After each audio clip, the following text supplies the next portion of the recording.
Xin lỗi em không cần giàu tiền như ai, em chấp nhận yêu sai.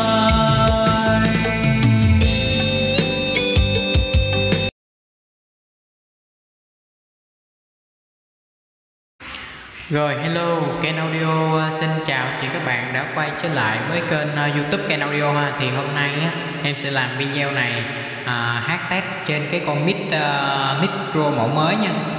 Có model đó là LGT 240 và trên cái con sao cạc K10 Jubilee phiên bản kỷ niệm 10 năm ha.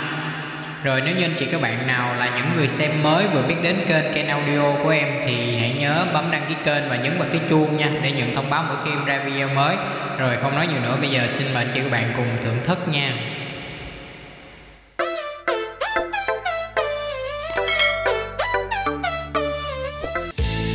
Ngày đầu yêu nhau anh hỏi em câu rằng chuyện tình sao em, thì em nói em chung tình.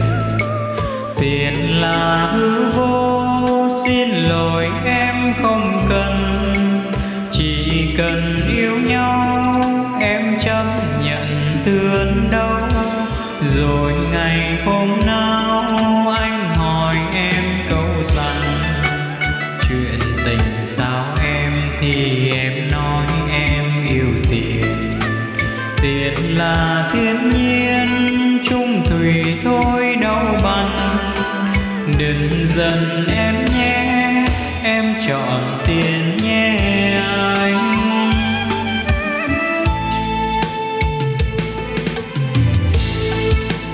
Tiền thắng tình thua, đời có mấy ai chê tiền. Tiền diễn đời tôi, tiền đốt trái tim tôi rồi.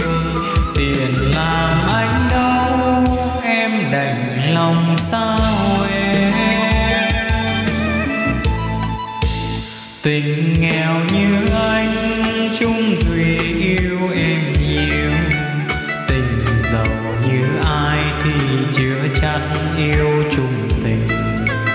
Nghèo tiền như anh, xin lỗi em không cần. Giàu tiền như ai, em chấp nhận yêu sai.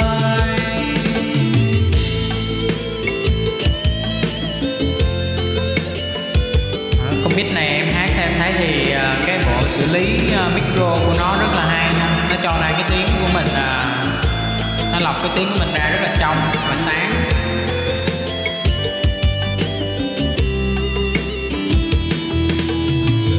Đó, nếu như mà anh chị các bạn nào lần đầu mới biết đến kênh Ken Audio của em thì nhớ bấm đăng ký kênh nha, nhấn vào cái chuông nữa để nhận thông báo mỗi khi em ra video mới, cập nhật nhiều các cái bộ micro hát thu âm livestream.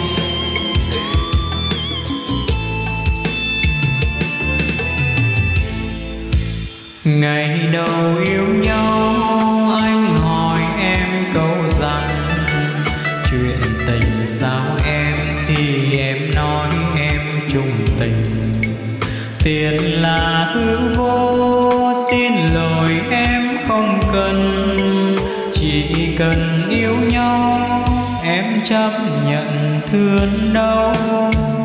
Rồi ngày hôm nào anh hỏi em câu rằng chuyện tình sao em, thì em nói em yêu tiền. Tiền là thiên nhiên, chung thủy thôi đâu bằng. Đừng giận em nhé, em chọn tiền nhé anh. Tiền thắng tình thua, đời có mấy ai chê tiền. Tiền diễn đời tôi, tiền đốt trái tim tôi rồi. Tiền làm anh đau, em đành lòng sao em. Tình nghèo như anh, chung thủy yêu em nhiều. Tình giàu như ai thì chưa chắc yêu chung tình. Nghèo tiền như anh, xin lỗi em không cần giàu tiền như ai, em chấp nhận yêu sai. Xin lỗi em không cần giàu tiền như ai, em chấp nhận yêu sai. Rồi vừa rồi là em đã hát test thử một bài trên cái bộ mic Pro LGT 240 và Soundcard K10 Jubilee phiên bản kỷ niệm 10 năm.